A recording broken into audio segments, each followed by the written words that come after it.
अस्सलाम वालेकुम, मैं हूं Safia Khan. Program civil society की आवाज़ में आपको खुशामदीद कहती हूं। आज का मेरा टॉपिक है मोबाइल फ़ोन्स पर कि 20 अक्टूबर को जो तमाम गैर तस्दीक शुदा मोबाइल फ़ोन्स और डिवाइसेस बंद कर दी जाएंगी।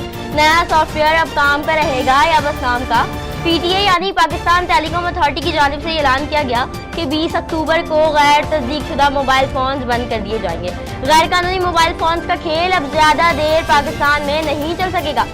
मेरी 20 अक्टूबर के हवाले से एक न्यूज़ ब्रेक हुई जिसमें अक्सरियत ने मुझसे सवालात किए कि इस न्यूज़ को फेक भी समझा, कुछ ने अच्छा रिस्पांस मुझे दिया और किसी ने मुझसे इसका हल भी पूछा कि किस तरह जो है हम अनरजिस्टर्ड मोबाइल फ़ोन को रजिस्टर करवा सकते हैं। तो कुछ लोगों ने वजह पूछी कि ऐसा क्यों किया जा रहा है। आज के शो में अपने व्यूवर्स के सवालात के जवाबात के साथ हाजिर हूँ।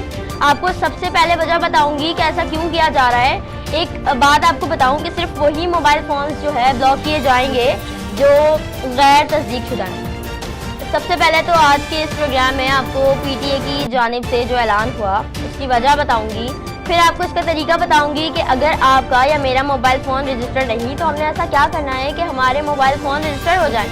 मुल्क में 15 करोड़ से ज़ायद मोबाइल फ़ोन जो है वो सार्फिन मौजूद हैं जो मोबाइल इस्तेमाल करें और 2 लाख से ज़ायद मोबाइल फ़ोन गैर कानूनी तरीके से पाकिस्तान आते हैं। इसका बाइकाट किया जाएगा। अगर आपको तरीका मालूम नहीं या IMEI नंबर मालूम नहीं तो अपने मोबाइल फ़ोन की बैटरी रिमूव करें, वहाँ नंबर मौजूद होता है।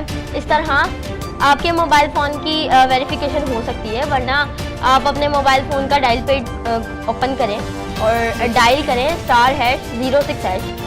IMEI नंबर आपको मौसूल होगा। इस नंबर को 8484 पर सेंड करें। आपको मालूम हो जाएगा कि आपका मोबाइल तस्दीक शुदा है या नहीं। इसके अलावा मज़ीद इंफॉर्मेशन के लिए PTA की भी वेबसाइट विजिट कर सकते हैं, मेरा पेज भी विजिट कर सकते हैं सिविल सोसाइटी की आवाज़ सफिया खान के साथ। तो जनाब, आपके मोबाइल की सांसें हैं आपके हाथ में, इसे रजिस्टर करवाएं और अपने मोबाइल फ़ोन की अपने साथी की ज़िंदगी बचाएं और जाने कि कहीं ये साथी जो इस वक्त आपके हाथ में है ये स्मगल होकर तो पाकिस्तान नहीं आया। इसी के साथ अपनी मेज़बान सफिया खान को दें इजाज़त। इंशाअल्लाह अगले प्रोग्राम में फिर किसी नए टॉपिक के साथ आपसे मुलाकात होगी। खुश रहें, आबाद रहें, दुआ में याद रखिएगा और अपना बहुत सारा ख्याल रखिएगा। अल्लाह निगहबान।